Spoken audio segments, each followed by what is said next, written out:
Peraí, chegou mais uma pessoa. Bom dia, pessoal. Prazer que eu apresento a vocês, quem não conhece. Daniel Simeão. Daniel foi nosso professor durante muito tempo, nosso colega, na época ainda do Departamento de Sociologia e Antropologia do SOA. Daniel é professor de antropologia da Universidade de Brasília, onde fez o doutorado. Ele fez mestrado em Campinas, doutorado em Brasília. Daniel Simeão, um antropólogo, trabalha muito com antropologia política, antropologia jurídica, estuda resolução de conflitos e é um grande especialista em Timor-Leste, né? E eu achei que interessante a gente concluir a nossa disciplina no seminário com... Nós tivemos alguns cientistas políticos, né, mas não tínhamos tido ninguém vindo da antropologia, trazendo metodologia etnográfica, ainda mais uma experiência internacional, né, essa pesquisa intensa que ele tem no Timor. Então, convidei Daniel para hoje, então passo a palavra para ele agora, agradecendo mais uma vez ter aceitado o convite, Daniel. Então é o seguinte, quando você fala, a gente fecha, para não ter problema, a gente fecha o som e o vídeo, e depois eu retomo, e aí as alunas, os alunos têm prioridade de fazer pergunta, porque às vezes aparece gente de fora participando, aí depois pode fazer, e no final eu faço comentários ou perguntas, coisas assim. Ok? Muito obrigado mais uma vez, Daniel. Maravilha, obrigado a você, Jorge, obrigado pelo convite, bom dia para todas e todos, e é um prazer estar aqui compartilhando com vocês um pouco sobre a metodologia da antropologia. E eu, infelizmente, vou ter que sair às 10 horas, que eu dou aula hoje cedo, mas que bom que foi possível adiantar um pouquinho esse horário aí para a gente conversar. E eu não planejo falar muito, porque Jorge mandou para vocês um vídeo e um texto, né? São a base sobre o que a gente vai conversar hoje, e aquele vídeo já é um experimento de seminário, vídeo seminário, né? A gente está aí nessa onda agora de produzir vídeo, então aquilo é um primeiro resultado da minha pesquisa atual sobre Timor-Leste, né? Que eu transformei aquele artigo num seminário e usando o recurso do vídeo para não ter que gastar muito gogó aqui nos encontros ao vivo. Então, se vocês, imagino que já tenham assistido ao vídeo, né? Aquilo é o que eu falaria normalmente no seminário, e especificamente ali sobre o tema da pesquisa em si, né? Como aqui a gente está para conversar sobre metodologia, né? Então, não vou aqui repetir que está lá no vídeo e no artigo sobre o tema da pesquisa em si, eu vou falar um pouquinho mais sobre a cozinha disso, né? Sobre o que caracteriza aí essas particularidades da pesquisa em antropologia social. Talvez fosse interessante começar destacando que uma etnografia, né, uma pesquisa etnográfica, ela tem uma série de particularidades em relação às pesquisas feitas pelas nossas disciplinas irmãs aí nas ciências sociais, né, a sociologia, a ciência política, que ela demanda muito tempo e em geral, uma pesquisa que é feita em longa duração, né? Eu mesmo tenho envolvimento com Timor-Leste desde 2002, quando fui fazer a minha primeira pesquisa lá, que foi o meu trabalho de doutorado. E a pesquisa continua até hoje, a experiência de pesquisa, porque, embora você tenha num projeto um problema específico de pesquisa, vai produzir os dados e tal, os dados que você produz em antropologia dependem muito da qualidade da interação que você tem em campo, e ela está assentada nessa ideia de trabalho de campo de longa duração. Ela é uma coisa que você faz com base num conjunto de formulários ou de dados que podem ser coletados via survey ou em tabelas. Não, a gente precisa estar em campo interagindo com as pessoas. e essa talvez seja a característica mais conhecida, né, do trabalho antropológico. Eu vou falar bastante dela aqui daqui a pouquinho, né? Eu menciono lá no texto que já são 7 anos de pesquisa naquela aldeia em Timor, né? Embora eu esteja em contato com Timor desde 2002, eu chego naquele lugar em 2009. E uma primeira contato. E depois, regularmente, aí se inserido na vida da aldeia desde 2011.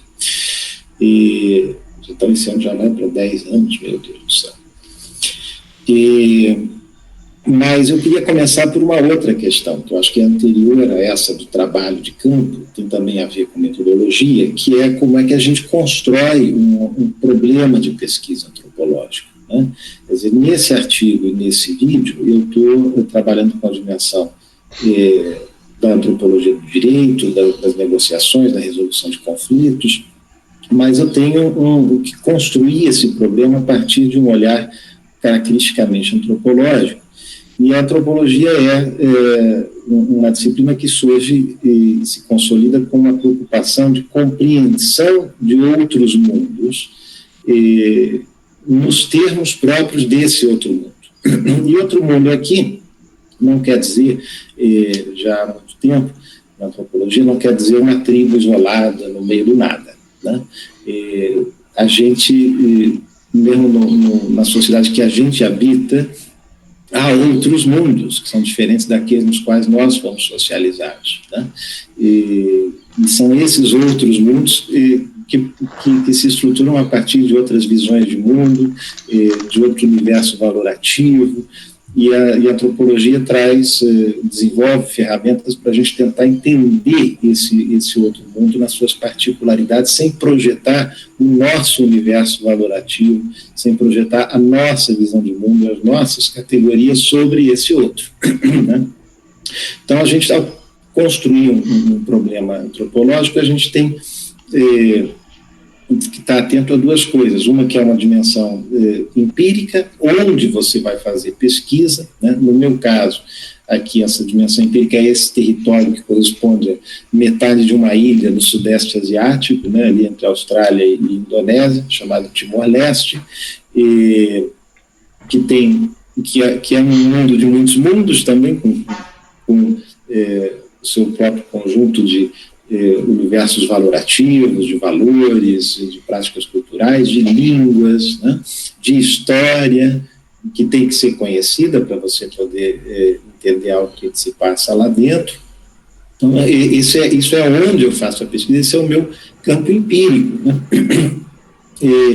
Mas, ao lado disso, você tem que ter, para a construção do teu problema, um diálogo com questões teóricas, né, da teoria antropológica. Então, o meu campo conceitual teórico é esse da antropologia do direito aqui, mas mais especificamente, ou mais talvez contextualizadamente, no campo que a gente chama de transposição da modernidade. Quer dizer, eu vou estar dialogando com reflexões também para além do campo empírico do Timor-Leste, sobre como que um conjunto de valores, representações de mundo, modelos de organização social, surgidos historicamente na Europa, né, ao longo aí do século XIII ao século XIX, né, e que a gente chama de modernidade, né, então a valorização da ideia de indivíduo, a constituição de um sistema político representativo, organizado numa distribuição de poderes, consolidado num Estado que reflete essa distribuição de poderes, a ideia da igualdade básica entre os indivíduos e da valorização de um mundo cívico igualitário, que vai permitir depois, no pensamento liberal, a ideia de que a desigualdade se constrói legitimamente na economia, uma vez que há uma igualação de direitos no campo cívico e tal. Quer dizer, tudo isso, né, conforma uma visão de mundo que nós chamamos de moderna, ocidental, sobre como deve se estruturar formas de organização social, e que vai, ao longo, aí, em especial a partir do século XVI, se expandindo o mundo afora, né, e se refletindo na organização política de várias sociedades do mundo afora, que vão emulando esse modelo moderno de organização política, de vida econômica e também de organização de formas de valoração das condutas das pessoas, né? Então, essa modernidade vai se expandindo no mundo afora, vai colonizando outros espaços, mas, evidentemente, que nesse processo de transposição da modernidade, esses valores chegam em contextos que têm a sua própria história, outras visões de mundo, outros valores, outras representações, e isso gera situações de tensão, de conflito, de disputa de legitimidade sobre o que deva ser o modo correto de se organizar. E o olhar antropológico, se a gente está com essa preocupação de compreender esses outros mundos, não é, nunca vai ser, aquele que vai dizer, bom, qual desses universos valorativos é o certo, qual é o correto, e como fazer para que ele predomine, né? Essa não é uma pergunta antropológica, é uma pergunta de quem está inserido num campo de ação social, querendo transformar esse mundo.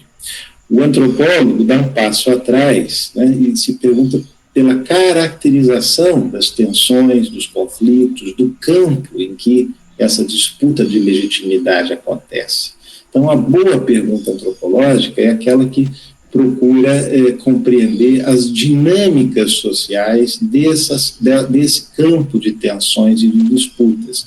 Pelo menos as minhas perguntas sempre foram orientadas por aí, seja para estudar, como nesse texto e nesse vídeo, as tensões aí entre tradição e modernidade numa aldeia timorense, seja para estudar, no caso brasileiro, a aplicação da Lei Maria da Penha e políticas de combate à violência doméstica, né?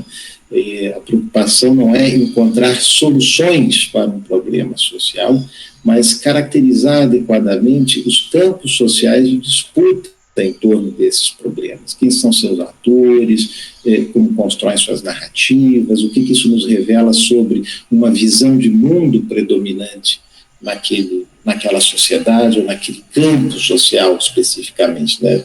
Bourdieu é uma mão na roda nessas horas e é um cara que está nessa dobradiça entre sociologia e antropologia, né? Quer dizer, a sociedade, aquela grande discussão que acompanha as ciências sociais desde as suas origens, né, sobre indivíduo e sociedade e tal, acho que o Bourdieu conta uma solução bastante interessante de pensar que a dinâmica social se dá estruturada em campos sociais específicos, que tem uma ortodoxia, um conjunto de atores, um conjunto de valores e dispositivos internos que são estruturantes e estruturados, os tais dos hábitos e tal, né? E ele é um autor que está nas duas áreas, na sociologia e antropologia. Então, a minha preocupação sempre foi muito nesse sentido, de tentar mapear e compreender campos sociais de disputa sobre legitimidade do fazer social, e nesse contexto, no contexto timorense, o que salta mais à vista, embora isso também pode ser visto aqui em muitas situações no Brasil, são essas tensões entre representações de mundo orientadas por esses valores modernos, da igualdade, representatividade, e os valores que estruturam a vida social da aldeia, né? Agora, não é uma pesquisa, isso já dizia o Clifford Geertz, os antropólogos não estudam aldeias, né? Eles estudam nas aldeias. Então, voltando aqui a essa questão metodológica, eu tenho para fazer uma discussão, uma colaboração, uma contribuição teórica para esse campo de estudos mais gerais sobre o processo de transposição da modernidade, sobre os conflitos entre diferentes sentidos de justiça, diferentes sensibilidades jurídicas e tal, eu tenho que ter um campo empírico, eu tenho que partir de uma realidade concreta, né? Que é onde os atores sociais vão se confrontar, né? Onde essas ideias vão ganhar corpo e onde elas vão produzir uma realidade social que pode ser objeto de um estudo. Então, o meu campo empírico é essa aldeia, né? Eu estudo nessa aldeia, mas eu estudo um problema que está presente no mundo todo e certamente também no Brasil. E quando eu faço pesquisa no Brasil, como mencionei antes, sobre, por exemplo, a implantação da Lei Maria da Penha, isso também tem a ver com as questões que estão postas em Timor, né, para outros temas, inclusive também para o próprio tema da violência doméstica. Então, esse primeiro desafio metodológico na pesquisa antropológica é a construção adequada desse problema de pesquisa, que implica a definição clara de um campo empírico de estudos. Então, aí você tem que entender um pouco como é que se deu a história de formação daquele campo, tem que mergulhar um bocado, conhecer bem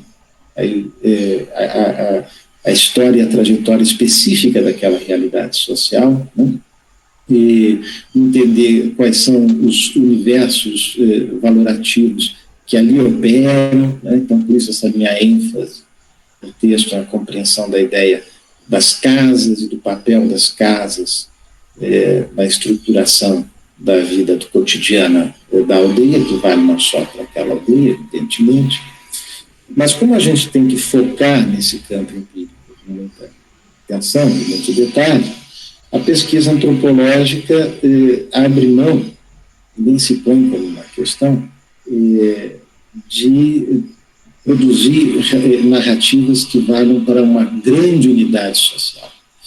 Então, eu não falo, por exemplo, que eu estou explicando essa dinâmica em Timor-Leste, porque pode ser que em outros contextos timorenses esse problema que eu exploro nesse texto se dê de outras formas. Eu estou falando o que eu encontro naquele campo empírico específico, que é aquela aldeia, sobre a qual eu posso falar com muita propriedade, porque eu conheço a fundo, né? Eu não tenho aqui um problema de amostra. Eu não quero fazer uma amostra representativa e falar sobre aí as tecnologias negociais rituais e a tensão delas com a implantação do projeto de um Estado-nação moderno em Timor-Leste. Eu foco num microcosmo e vou a fundo naquele microcosmo, a partir de uma experiência em que o dado nunca está dado, ele é produzido pela interação que eu vou ter durante uma experiência de campo de longa duração com pessoas concretas, de carne e osso. E é aí que entra a particularidade, eu acho, da etnografia, porque ela não é um conhecimento que a gente pode dizer nem objetivo da realidade, nem subjetivo apenas. Ela é intersubjetiva. A gente vai interagindo com outros sujeitos de carne e osso, pensantes, que também representam a sua vida, que também têm um senso comum, que pensam sobre o que estão fazendo, né? São uma característica das ciências sociais, que o sujeito e o objeto de pesquisa são da mesma natureza, né? E se eu estou querendo entender como é que as pessoas dão sentido ao mundo, qual é o seu universo valorativo, o que estrutura os seus hábitos, como é que esse campo funciona e tal, essas pessoas também estão fazendo isso o tempo inteiro, né? Quer dizer, não é apenas o cientista social que possui modelos para explicar o mundo. Todas as pessoas possuem, né? No campo geral, a gente chama esse modelo de cultura, né? Ou de senso comum, como é que você precisa mapear o mundo para se posicionar nele e para agir dentro dele, né? Então, esses mapas de mundo existem na cabeça de qualquer ser humano, né? Então, quando eu estou em campo, eu estou interagindo com pessoas que também têm representações sobre o que elas são, o que elas fazem e por que elas fazem aqui. E essa interação é que vai produzir os meus dados. O antropólogo não pode chegar num lugar e ficar apenas observando, né, como se fosse cientista no microscópio, observando a vida das bactérias, né? Não, você tem que estar interagindo e conversando e discutindo sobre as interpretações que as pessoas fazem, sobre o que elas fazem, né? E Malinowski dizia lá naquela clássica introdução aos Argonautas do Pacífico Ocidental, que o antropólogo tem que ir em busca de 3 coisas fundamentais na análise de uma realidade. Primeiro, o esqueleto daquela sociedade, né? Quer dizer, o conjunto de normas que vem da observação de regularidades das práticas sociais. E isso você pode fazer até por meio de uma observação mais distanciada, de questionários e tal, naquele, quais são as estruturas normativas que organizam, que produzem uma forma de vida social, uma organização social, né? Então, em busca de reconstruir essa estrutura, esse esqueleto. Mas não só isso, além do esqueleto, é preciso entender a carne e o sangue dessa sociedade. Como é que as pessoas vivem essas normas sociais?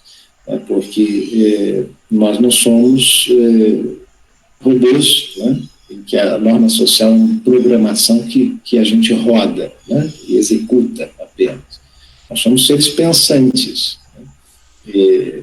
E estamos constantemente simbolizando, né, sobre essas normas sociais, questionando as normas sociais. Essa é uma característica que tem a ver com a capacidade de linguagem, do desenvolvimento do telencéfalo, na formação do Homo sapiens e tal. Nós somos seres que não conseguimos viver sem simbolizar o mundo, né?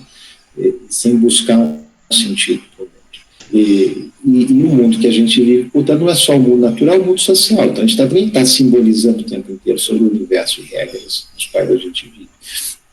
E isso, o antropólogo só consegue, isso dá a carne e o sangue. Como que as pessoas subvertem a norma, como que elas criticam, como que elas usam a norma para projetos de vida específicos, tensionamentos, para estigmatizar outros. Isso você só consegue ver vivendo num determinado lugar, né? Estando lá, acompanhando as tensões, entendendo o que se passa ali a partir de um olhar de dentro. E é aí que o trabalho de campo começa a demandar longa duração, né? E começa a demandar essa capacidade de você estabelecer relações de confiança com as pessoas, né? Com os outros que estão ali. Porque muitas dessa carne e desse sangue você não vai conseguir tirar por meio de um questionário, de um formulário. Uma pessoa não diz o que de fato ela faz das normas para um entrevistador do IBGE que bate na sua casa e que ele nunca viu na vida. Essas coisas vão vir em conversas íntimas, em conversas que você tem com alguém com quem você confia. Então, a minha entrada no universo dessa aldeia se deu por meio de um convite dos moradores da aldeia para eu ir filmar um evento lá em 2009, um ritual, justamente, de inauguração de uma casa sagrada, que eles chamam lá, então, a Umalulik, né? E a partir daí eu estou sempre associado, aliás, na aldeia com a câmera, né? Que é o que me permitiu, inclusive, fazer todo esse registro filme que está no vídeo, né? Sem que aquilo gere um estranhamento das pessoas, né?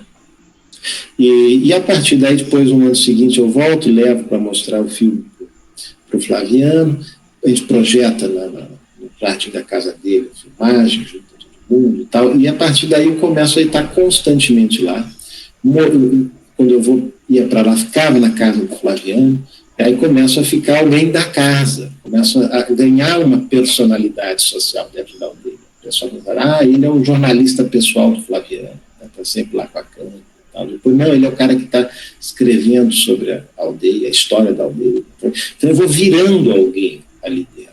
E vou vivendo a vida e construindo vínculos com aquelas pessoas, e por meio dos quais eu consigo, nessa interação, nessa intersubjetividade, produzir uma compreensão mais adequada dos processos sociais ali dentro, né? E que depois, evidentemente, vai ser filtrada e trabalhada à luz de um problema teórico. que é a segunda parte. Então, a primeira é essa construção de um campo empírico de pesquisa, assentado na construção de relações de confiança com interlocutores específicos, né, que vai me permitindo descer em camadas de representação social, que não são aqueles discursos prontos para inglês ver, que alguém vai dar quando dá uma entrevista. Então, a gente usa entrevista na antropologia, mas usa pouco. Ela não pode ser a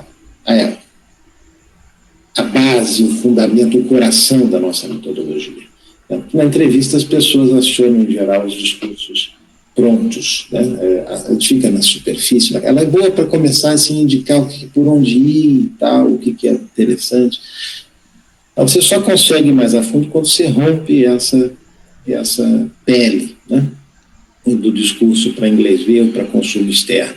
E isso depende dessa convivência. Então, hoje eu sou o tio Dani na casa. Aliás, a casa do Flaviano me permitiu acompanhar muito a dinâmica de uma unidade doméstica e familiar em Timor, porque eu estou lá inserido na casa desde 2011, né? Então eu vi os processos de transformação da dinâmica da vida familiar ali dentro, os filhos crescendo, saindo, o tipo de organização que combina uma economia camponesa com os desafios de busca de dinheiro, por meio de acionamento de redes de compadrio, por meio da busca de empregabilidade no Estado, né, no contexto de um país que tem uma economia praticamente zero de mercado, né, que tem um desafio enorme de constituição aí de uma economia de mercado e tal. Bastante dependente do petróleo e da cooperação internacional, e com a tradição de patrimonialismo muito grande também, então, de busca de vínculos de solidariedade vertical com compadrio, por meio de compadrio, ou de afinidade, muitas vezes até de casamento. E aí eu fui vendo isso no microcosmo de uma família, né? Aí eu vou dizer, então essa família representa a vida, o ciclo de vida de uma unidade familiar leste timorense? Não. Essa é a realidade que me permite ver questões acontecendo, tanto que eu posso explorar a partir dessa realidade concreta e pôr em diálogo com uma discussão teórica maior, também ela fundada em outras etnografias, em outras experiências microcósmicas localizadas, né, que vão fazendo a gente entender melhor como se dão as dinâmicas dos processos de transposição, inversão e subversão da modernidade em vários lugares, né, e que ajudam a gente a pensar ou a compreender melhor as dinâmicas sociais desse campo em vários lugares do mundo, né. Então, aí a segunda parte é tentar botar essa vivência localizada em diálogo com questões teóricas e conceituais mais amplas. E é isso que eu tento fazer, explorar nesse texto, a partir dessa ideia de que há na relação daquelas pessoas com o Estado, né, uma significação dessa relação nos termos que já havia com a cultura e com a igreja, né? Os três patrões. As pessoas têm um universo de obrigações, já tem 3 universos de obrigações morais e de vinculação moral próprios, né? Com a cultura, com a Igreja Católica e agora, mais recentemente, com o Estado, né? Quer dizer, que era, até 75, o Estado colonial português, e de 75 até 99, o Estado indonésio, ocupante, né, daquele território, e de 99 a 2002, o Estado absolutista esclarecido do Sérgio Vieira de Mello, né, por meio de uma missão transitória das Nações Unidas, e desde 2002 o Estado Nacional Leste-Timorense, montado pelas Nações Unidas, né, à luz da melhor técnica, né, de gestão e administração política, super moderno nesse sentido, né, com todas as atenções aos direitos de minorias, aos direitos humanos, enfim, um modelo up-to-date, né, mas que tem que lidar com a vida na aldeia em que as pessoas se vinculam a 3 patrões. Né? Ele passa a ser o terceiro dos patrões, né? E isso gera uma série de tensões que eu vou explorando aí na parte final do texto e de discursos que muitas vezes fazem a crítica à vida da aldeia com base numa estigmatização da cultura, né? E que revela, na verdade, uma má compreensão de como funciona e como operam essas práticas culturais na composição das dinâmicas sociais locais, né? E eu acho que isso que a metodologia antropológica permite, é uma compreensão mais adequada de dinâmicas sociais locais, porque feita a partir de um estranhamento das categorias exteriores. Quer dizer, um olhar moderno sobre aquelas práticas, logo estigmatiza aquelas práticas como antieconômicas, como sem sentido, como arcaicas, como algo que atrapalha o desenvolvimento nacional, né?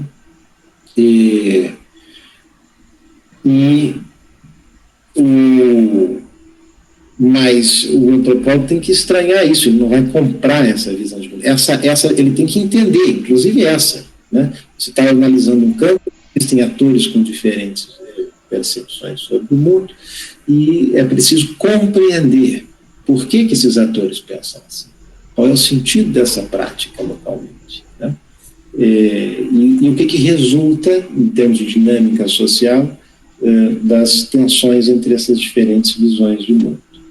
Então é isso que deu as condições para essa minha pesquisa mais recente, que, enfim, eu fiquei nesse meu último campo 8 meses na aldeia e acompanhando a vida da aldeia.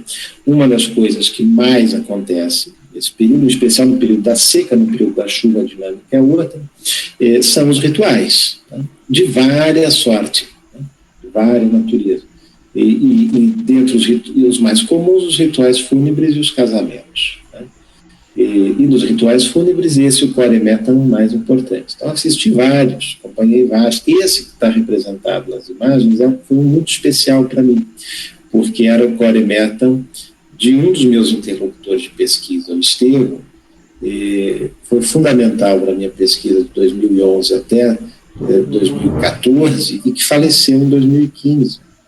Então, ele era um dos mortos desse Coremeta, né?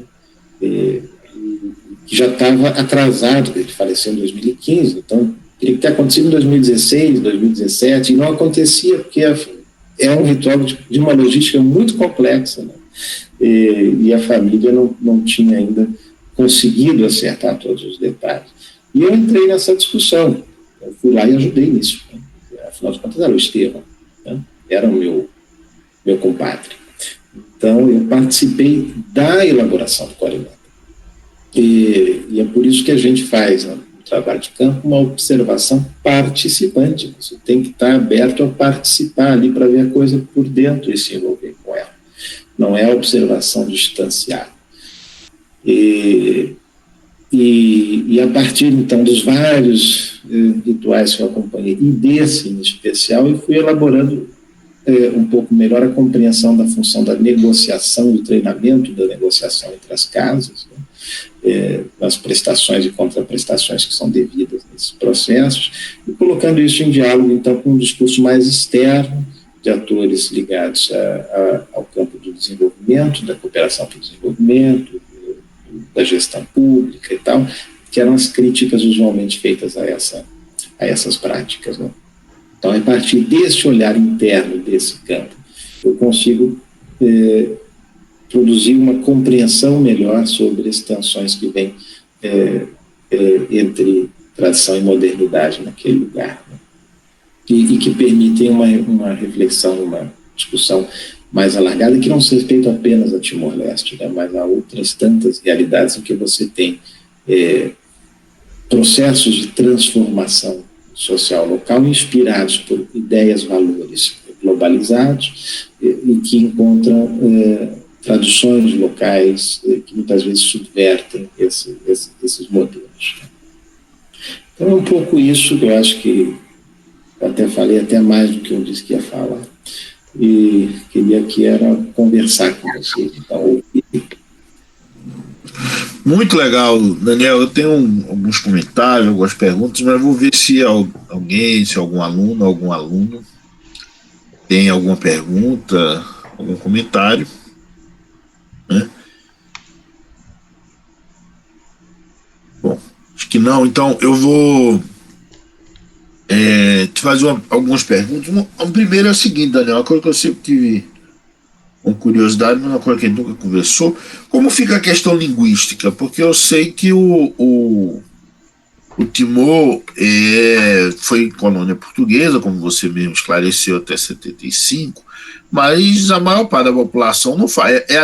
Português é uma língua da elite, né? E você está lá com o povo. Como é que é a questão linguística? Que nível de conhecimento da língua local, dos dialetos, tal, você teve que chegar? Como é que foi isso? Eu queria começar perguntando por aí. Timor tem uma diversidade linguística enorme, né? São mais de 25 idiomas falados ali, de duas famílias linguísticas distintas. E tem como língua oficial, tem duas línguas oficiais, o português e o teto, que é uma língua, que é a língua franca, na verdade, que é um crioulo de português com teto téric. Teto téric é um dos 25 idiomas falados no país. E praticamente todo mundo em Timor fala o teto, que é uma simplificação do teto téric, com muito empréstimo lexical de português, e essa é a língua franca. E foi por ela que eu consegui interagir em Timor desde o começo da minha pesquisa. Os primeiros 3 meses lá no meu campo, em 2002, foram me alfabetizando nessa língua, aprendendo o teto praça, o teto di, porque senão eu não ia conseguir interagir com quase ninguém. De fato, é o que 10% da população fala português, né? Em parte porque, mesmo no tempo português, isso era um idioma de elite, o português, né? As pessoas no teu país falavam seus idiomas locais. A Igreja Católica aqui teve um papel importante na difusão do teto praça, né? Na produção, inclusive, dessa língua franca, para unificar e permitir a comunicação entre os vários grupos etnolinguísticos timorenses. E depois, no tempo da ocupação indonésia, o português foi proibido, né? E as crianças eram alfabetizadas em indonésio. Então, também, boa parte da população fala também o indonésio. Mas português, muito pouco. Então, minha língua de comunicação era a língua franca, o teto praça. Nessa aldeia, especificamente, a língua mãe, a língua materna, aliás, ali é o tocodede. E eu arranho alguma coisa para o tocodede e vou entendendo cada vez mais tocodede, mas não o suficiente para conversar com as pessoas em tocodede. Nesse sentido, o uso do recurso audiovisual é fundamental, porque eu gravo praticamente tudo, especialmente discussões públicas. Então, tem um filme etnográfico que é sobre esse tema das formas de resolução de conflitos, em que eu acompanho no filme eu narro 2 julgamentos locais, né, de conflitos, e todos em tocodede. Então, eu filmei todo, mas eu acompanhei 4, naquele tempo foi o campo de 2013. Tudo filmado, e eu ia entendendo por alto o que se passava.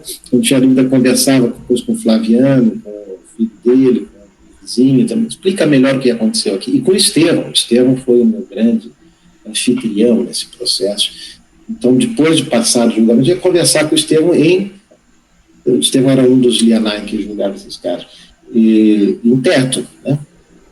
Mas como eu tinha tudo filmado, depois, na montagem do material, eu passei para um outro interlocutor e amigo lá timorense, que é dessa região, que fala, estou para me traduzir aquilo para o teto, né? Então tinha tradução de tudo. Então você tem vários recursos nesses universos multilinguísticos, né? Tem que explorar, mas você tem que ter um domínio mínimo, um domínio competente, né, de uma língua franca, porque senão, de fato, você não vai entender nada do que está se passando, se você ficar dependendo apenas de versões traduzidas. Uma outra questão que eu queria te perguntar é sobre o sincretismo religioso, porque, como você mesmo disse, a católica lá é extremamente forte, né? E é um dos patrões, né? Junto com o Estado e tal, mas você tem a religião. Então, como se dá o sincretismo religioso e a tolerância da Igreja Católica em relação a como foi historicamente, como é hoje essa questão do sincretismo religioso lá em Timor? Isso é muito interessante, Jorge. E eu não usaria a expressão sincretismo nesse caso, já vou te explicar depois o porquê. Seria mais uma convivência, uma coabitação do que exatamente um sincretismo. E você teve, ao longo do século XX, uma mudança de atitude do missionarismo católico em relação à cultura local timorense. No começo era muito de isso tudo aí é coisa do diabo, você tem que acabar com a cultura, né, e vamos aqui por a devoção à religiosidade católica. A partir do Concílio Vaticano II, nos anos 60, a Igreja muda de suas orientações e em Timor percebe que isso, inclusive, essa postura refratária aos valores locais era contraproducente. Então ela passa a fazer uma política de coabitação.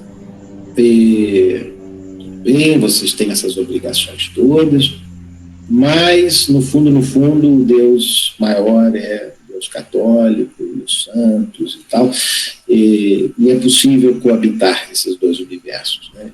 Então, alguns elementos que fazem sentido numa cosmologia local animista passam a ser incorporados, mas elementos estéticos, né, aos rituais católicos, mas não ao dogma. Então, por exemplo, quando você tem procissões de estátuas de santos até hoje na aldeia, quando eles chegam numa aldeia, eles são recebidos por um comitê de recepção que coloca na estátua dos santos um tecido, né, uma faixa de tecido e tal, colocam um caibal, quimbela, quer dizer, aqueles adereços que indicam que aquilo que está chegando ali é uma autoridade, são adereços assentados nos valores culturais locais e eles são postos no santo, né? Mas isso não chega a constituir um sincretismo como existe no Brasil entre religiões afro-brasileiras e a Igreja Católica, em que você tem uma equivalência entre o santo católico e o orixá, por exemplo, né? Não, são universos que se mantêm separados, mas que a vinculação à Igreja Católica ganha muita força também por razões históricas a partir da ocupação indonésia. Ela não era tão forte assim no tempo colonial português. A Indonésia tem uma política de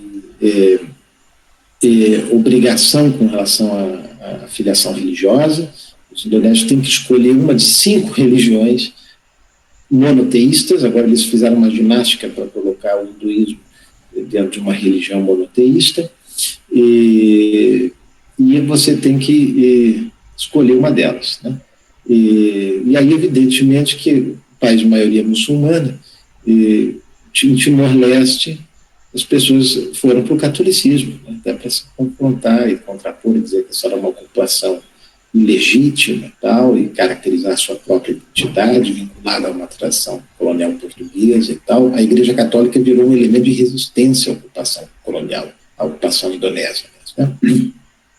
Então houve uma adesão maciça dos timorenses à religião católica, no começo uma adesão formal, mas que aos poucos vai ganhando espaço na vida social local, né? De modo que hoje ele é predominante. Você tem 80% da população timorense é católica.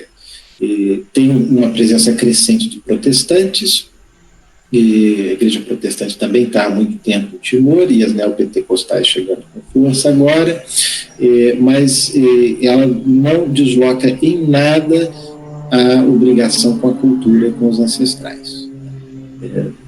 Na vida das aldeias timorenses, esse é o primeiro patrão, porque, como muitos interlocutores me dizem, Deus perdoa, mas os ancestrais não.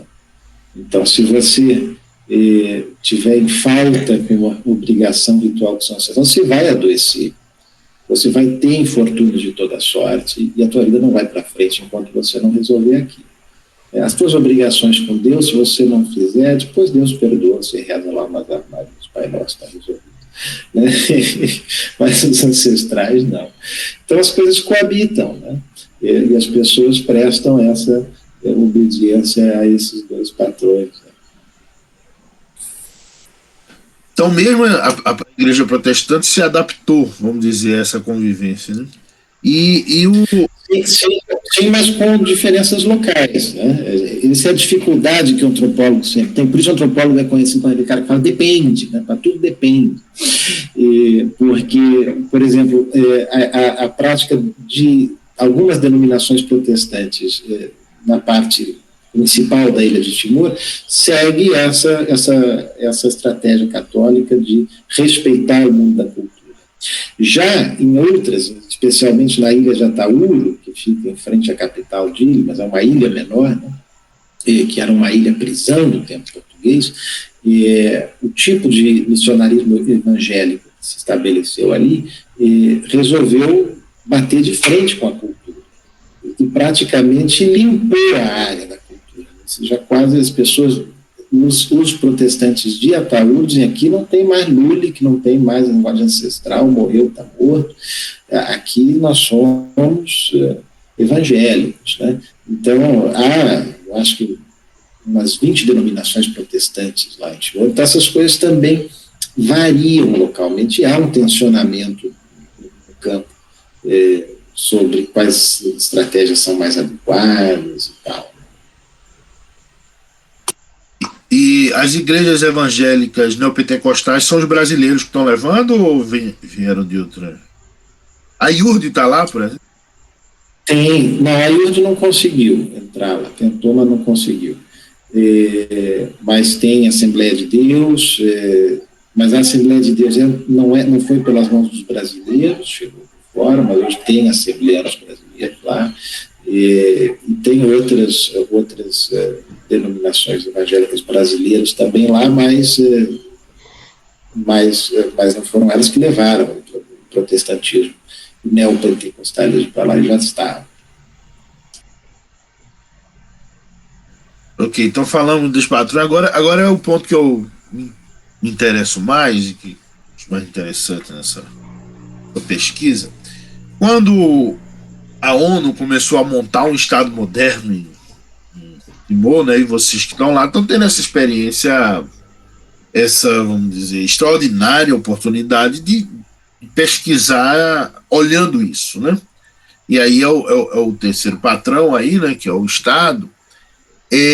Eu fiquei pensando na época, e aí eu queria que você dissesse se tem algum fundamento e o que é que vocês veem e tal, que talvez o resultado lá pudesse ser algo parecido com o que aconteceu na região do Commonwealth, por exemplo, se pensar nos países do Caribe, né, de colonização britânica, que herdaram um Estado britânico, né, mas ao mesmo tempo, por exemplo, quando você pega os dados do LAPOP, o LAPOP é um centro de survey da Universidade Vanderbilt, que faz o Barômetro das Américas. Não sei se você já ouviu falar disso, mas eles fazem survey em todos os países da América Latina, Caribe e América do Norte. Então você tem Estados Unidos, Canadá, todos os países do Caribe e os países da América Latina.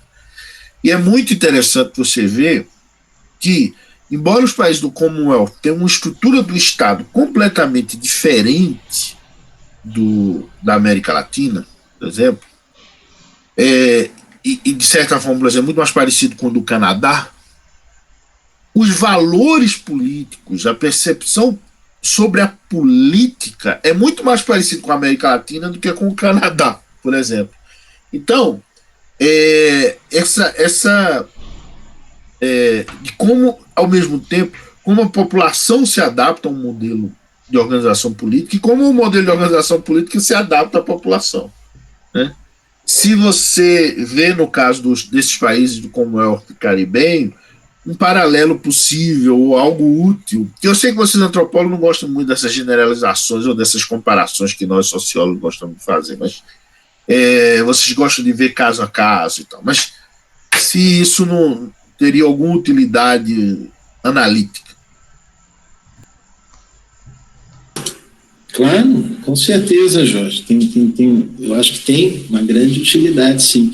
E a gente gosta muito de comparação. A antropologia é essencialmente uma ciência comparativa. E desde o Radcliffe Brown já dizia isso, que a antropologia era um ramo da sociologia, era uma sociologia comparada, justamente. Mas o que é... Quem falou isso? Desculpa, eu não ouvi. Radcliffe Brown, Alfred Radcliffe Brown, antropólogo britânico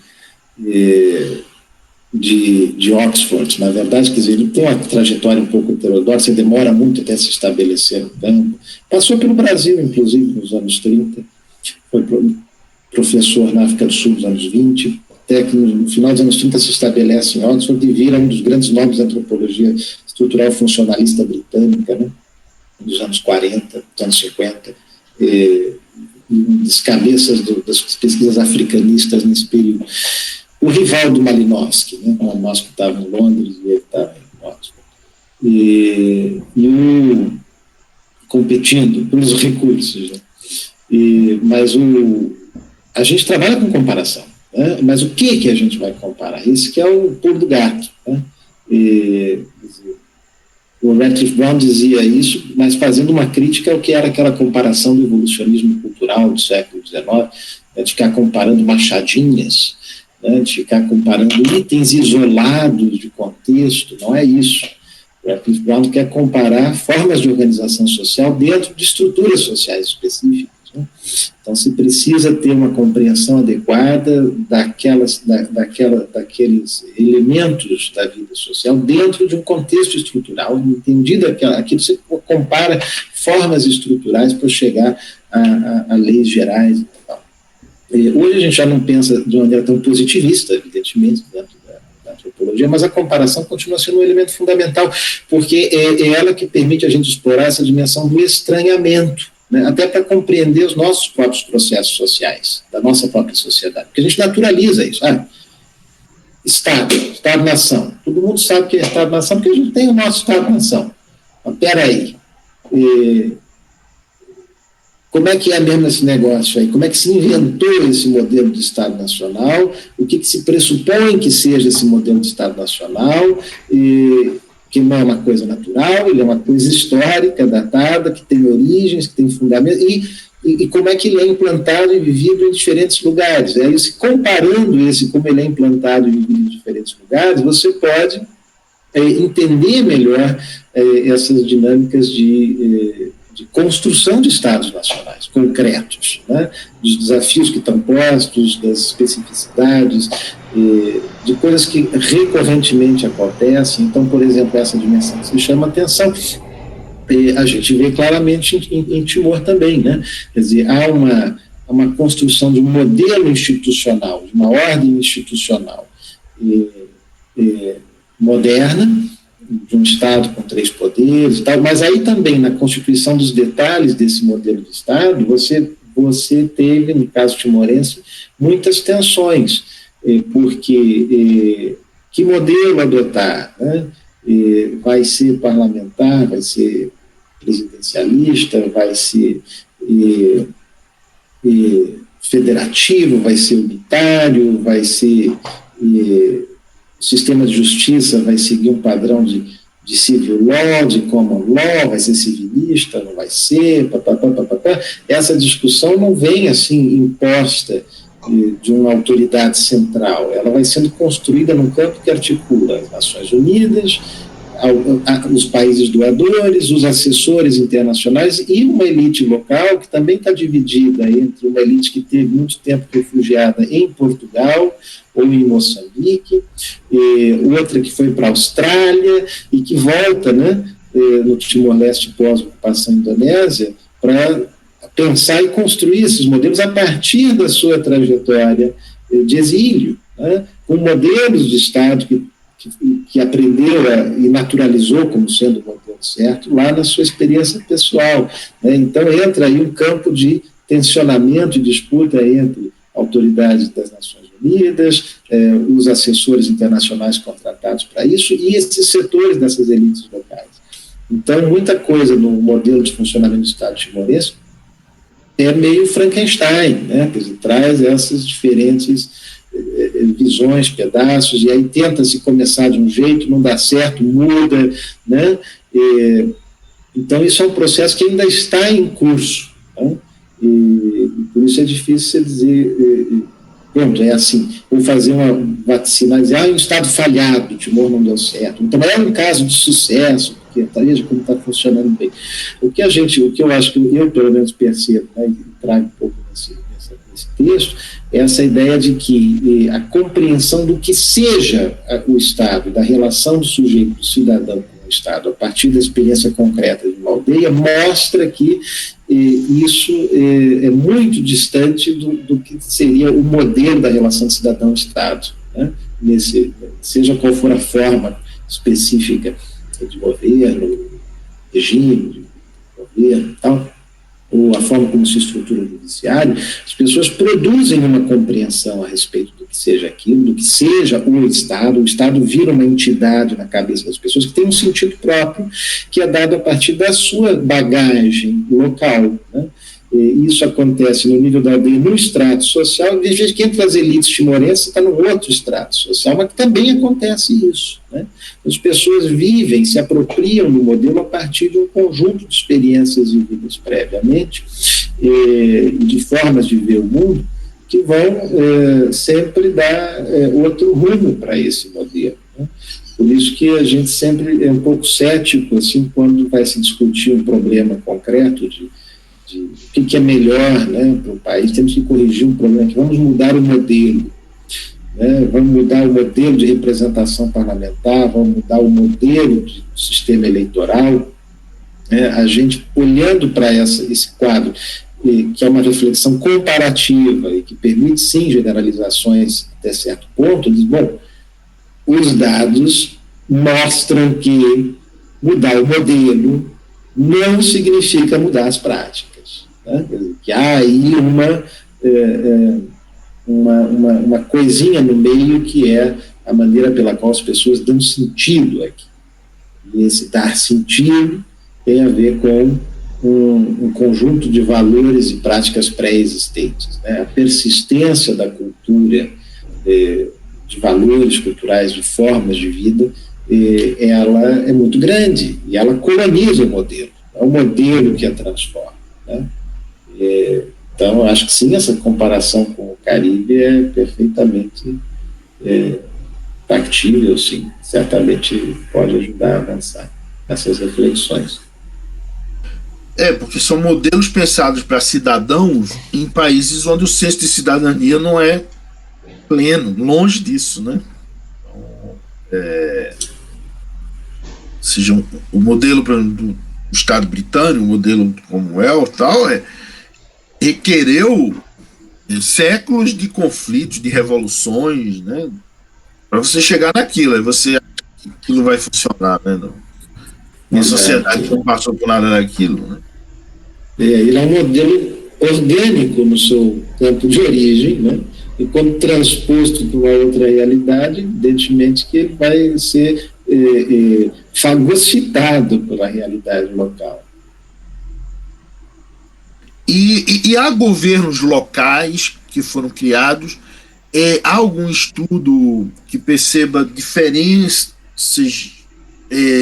na capacidade de adaptação de governos locais em torno do país ou não? Isso aí é algo que ainda não foi pesquisado, porque você me falou. Não entendi. Por exemplo, o país é dividido em que unidades administrativas, né? Você tem o governo central, mas você tem unidades administrativas locais e há uma variância, vamos dizer, né, na eficácia dessas unidades administrativas locais. Há percepção clara disso, há estudos nessa direção, não? Esse é um campo muito tensionado em Timor, politicamente tensionado e em curso, é uma discussão em curso, né? E no começo do Timor-Leste independente, né, nos primeiros anos, você manteve uma divisão administrativa que vinha da ocupação indonésia, que por sua vez também mantinha uma divisão administrativa do tempo português. Então, você tinha a unidade Timor-Leste era uma província indonésia, tinha um parlamento da província e dividido internamente em 13 distritos, cada distrito com um administrador do distrito, né? E o administrador indicado pelo governador da província. Então isso se manteve, você tinha o Parlamento Nacional, o governo, que era formado pelo primeiro-ministro, ou seja, parlamentarista, e o governo, então, indica os administradores dos 13 distritos. Cada distrito tem subdistritos, cada subdistrito tem um conjunto de aldeias chamado sulca. Mas era um poder centralizado, na mão da autoridade nacional, do governo nacional, que, né, organizava isso e indicava isso. Mas a Constituição já previa, e a partir de 2006 começam a implantar um processo de fortalecimento dos governos locais. E aí a pressão vinda de uma parte mais de tradição portuguesa é pela instalação de municípios, com câmaras municipais e presidentes de câmara, e os eleitos localmente, né? Mas isso é uma coisa tão alienígena, né, que está sendo implantado desde 2004 e até hoje não está implantado, né? É aquela coisa de vai, não vem, não vai, muda, depois altera, retarda, posterga e tal. Então você já tem, formalmente, já não há mais distritos em Timor, são todos municípios. Mas ainda não houve eleições para a formação de câmaras e o presidente da autoridade municipal continua sendo indicado pelo governo central. Então, na prática, continua sendo um administrador do distrito. E, ao mesmo tempo, as pessoas na aldeia entendem que em paralelo a isso, em paralelo ao sistema administrativo, você tem o que era muito operante no tempo indonésio, que é o chefe de aldeia e chefe de sul. Quer dizer, o conjunto de aldeias forma um sul. E eles são unidades administrativas, eram, né, unidades administrativas no tempo indonésio, e a partir dessa lei dos municípios deixam de ser. Eles passam a ser, o sul, uma associação civil, como se fosse uma associação de moradores, né? Então, os formuladores desse modelo querem descolar sociedade civil e Estado, ou construir uma separação entre sociedade civil e Estado. Mas as pessoas na aldeia, ao menos em Sadira, não entendem assim, não veem assim. Para eles, o chefe de sulco é o representante do Estado. Afinal de contas, ele ganha um subsídio estatal, ele é eleito pelo sulco, né? Ele ganha um subsídio estatal, tem a sede de sulco é mantida pelo Estado, e depois faz também eleição para o Conselho de Sulco, né? Tem lá representante da juventude, das mulheres e tal. Tudo isso é normatizado por instrumentos legais. Então, para os moradores de Lissadina, o chefe de sulco é o representante do Estado. Para a lei dos municípios, não. O chefe de sulco é o representante do povo do Estado. Então, a mesma percepção sobre o estatuto administrativo dessas autoridades locais é muito diferente entre o que está previsto no modelo e o que as pessoas entendem na prática. Muito legal, Daniel. Bom, acho que foi muito bom. Agradeço demais sua fala e nosso bate-papo aqui no final. Sei que você vai dar aula daqui a pouco, é bom que você tenha um tempinho para tomar uma água, um café, antes de começar a sua aula. Já estou tomando. Bom, se alguém se sentiu provocado por fazer alguma pergunta, alguma coisa, eu vou agradecer a você, me despedir pedir e agradecer mais uma vez essa sua colaboração, já participar do meu análise de peso, que é uma coisa pessoal, e agora aqui no seminário. E hoje, pessoal, então a gente encerra. Desejo a todo mundo aí boas férias, bom descanso. Vou tentar descansar um pouquinho, não muito, não tem jeito, porque eu vou estar de férias, mas os projetos agora que eu estou envolvido não param. Então, na prática, meia férias só, né? E você sabe, Daniel, que a gente tem esse projeto agora nomadinho e tal. Então, o trem tá pegando do nosso lado aqui, é muito fazer. Então, e não dá para parar, né? Esses projetos não param, a gente tá de férias na universidade.